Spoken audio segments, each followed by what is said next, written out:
Hey there, movie lovers. Welcome back to Rocky Watches Movies. Today we're heading into the world of espionage once again with the 1985 Bond adventure A View to a Kill.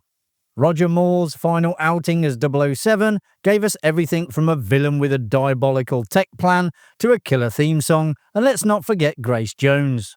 But beneath the glamorous surface and explosive action, there's a treasure trove of behind-the-scenes drama, casting surprises, and production trivia that will blow your mind. So put on your best tux and get ready for 20 things you never knew about A View to a Kill.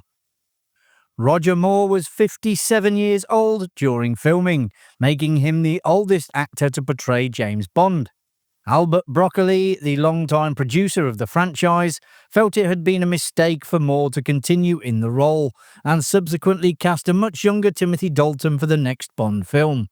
Reportedly, Moore himself began to feel it was time to step away from the part after discovering he was older than the mother of his co-star Tanya Roberts. Ian Fleming, the author and creator of the James Bond series, once wrote a short story titled From a View to a Kill, which appeared in his Bond anthology For Your Eyes Only.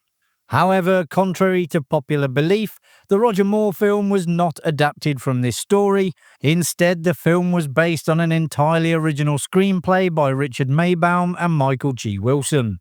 Interestingly, the movie's original title was intended to include the word from, but it was dropped prior to production. The plot of the film was already quite ludicrous, but it could have been even more far-fetched. Producer and co-screenwriter Michael G. Wilson's initial draft centered on Zorin destroying Silicon Valley by altering the course of Halley's Comet. Ultimately, Wilson abandoned this idea, finding it too unbelievable, and settled instead on the concept of a microchip monopoly. The first choice for the role of Stacey Sutton was Priscilla Presley, but she declined, blaming it on her contract with Dallas, but later revealed she refused because she didn't like the idea of being labelled a Bond girl. The role of the mad genius Max Zorin was originally intended for legendary singer-songwriter David Bowie, with press announcements at the time confirming his involvement. The casting seemed fitting, as the role aligned well with Bowie's eccentric artistic persona.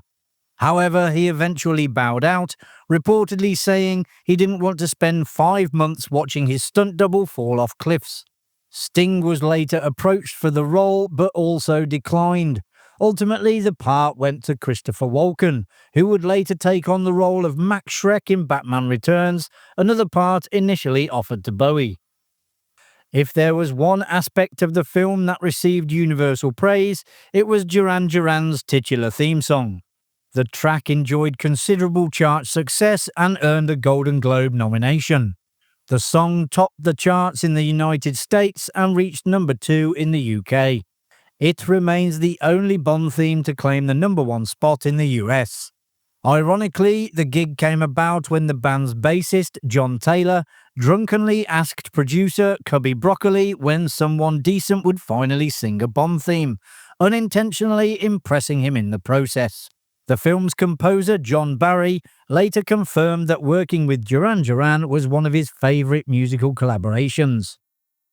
A standout scene in the film features a dramatic jump from the Eiffel Tower, flawlessly executed on the first take by stuntman BJ Worth. However, this left fellow stuntman and parachutist Don Calvet disappointed, as he had also been scheduled to perform a jump. Determined to complete it, he eventually parachuted off the tower without authorization from the city of Paris. His unsanctioned stunt angered the Parisian authorities and cast doubt on whether the Bond production would be allowed to continue filming in the French capital.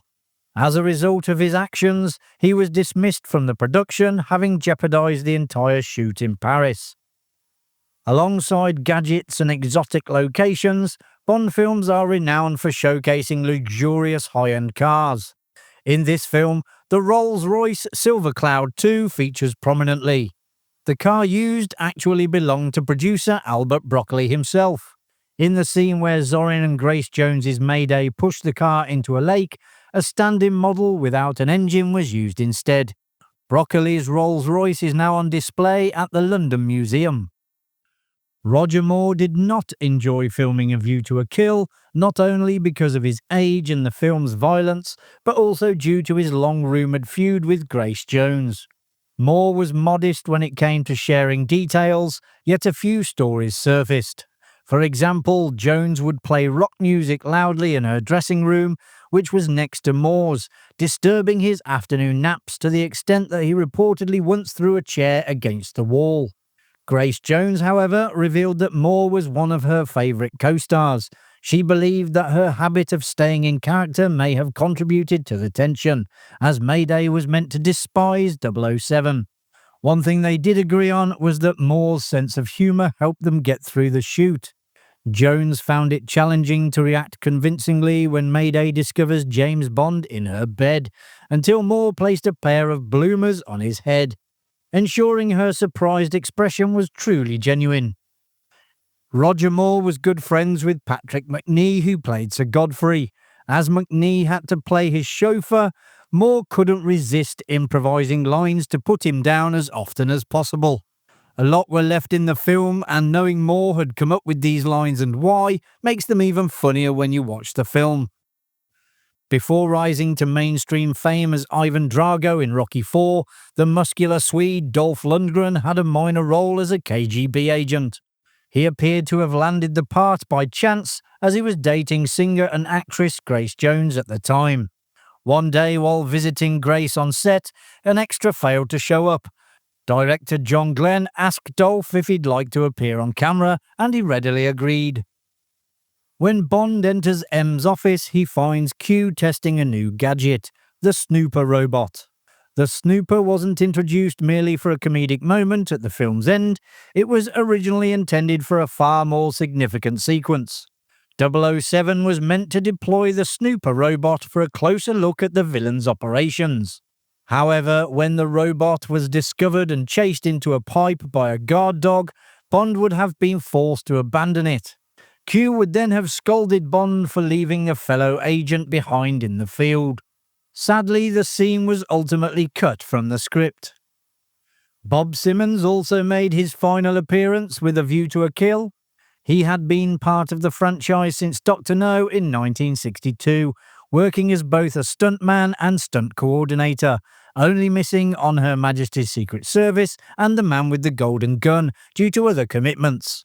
Simmons holds the unique distinction of being the very first James Bond the audience sees in the series, doubling for Sean Connery in the iconic opening gun barrel sequence of Dr. No.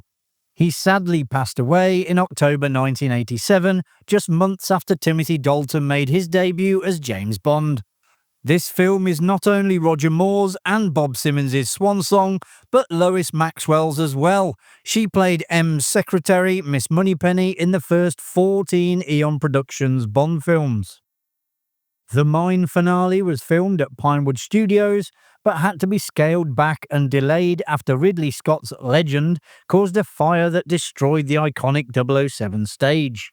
Originally, the filmmakers planned to flood the entire set, but had to settle for partial flooding and miniature effects once the stage was rebuilt and renamed the Albert R. Broccoli 007 stage, only for it to catch fire again in 2006. The draining of the California Lake was actually filmed at an estuary in England's West Country, where the tides are so extreme they create the illusion of a drained lake. All the filmmakers needed to do was add an explosion, some fish, and a touch of movie magic. The character of Dr. Mortner, formerly Hans Glaub, is portrayed as a Nazi scientist and a father figure to the film's antagonist.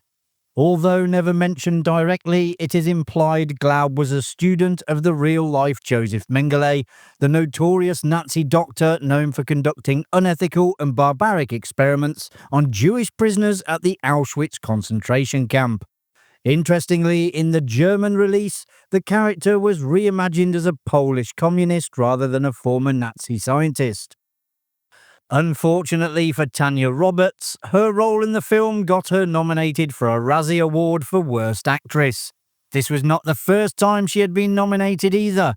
Just the previous year in 1984, she was also nominated in the same category for the film Sheena. Dianne Feinstein was mayor of San Francisco during filming and granted the filmmakers permission to shoot in the city because Roger Moore was her favourite actor to portray James Bond. The production enjoyed unprecedented access to civic locations, and to show his gratitude for the mayor's generous support, Cubby Broccoli arranged for the film's premiere to be held at the city's Palace of Fine Arts, where a stuntman parachuted in to present a donation check to a charity chosen by the mayor. Filming the exploding helicopter sequence surrounded by icebergs turned out to be a nervy experience. They had 3 model helicopters on set to get all the shots they needed. However, the first copter's engine failed and it fell into the icy waters, and the second exploded on takeoff. Luckily, 3 tries is a charm, and the last helicopter was able to perform as planned. While doing some principal photography in San Francisco, the filmmakers spotted the Fuji blimp and got some shots of it. Some of these were actually used in the film when it is a fair distance away, and this is why Zorin's blimp has a green logo to match Fuji's. A View to a Kill is the only James Bond film to begin with a disclaimer. In this instance, the movie makes clear that Zorin is not based on a real person. The production was concerned about potential confusion with a Silicon Valley company of a similar name, as well as a fashion designer called Zorin. And there you have it, folks. You now know a little bit more about A View to a Kill. If you enjoyed the video, which I presume you did as you got this far, hit that like button and subscribe so you don't miss any future videos coming to Rocky Watches Movies. Thanks for watching. I'll see you in the next one. Bye for now.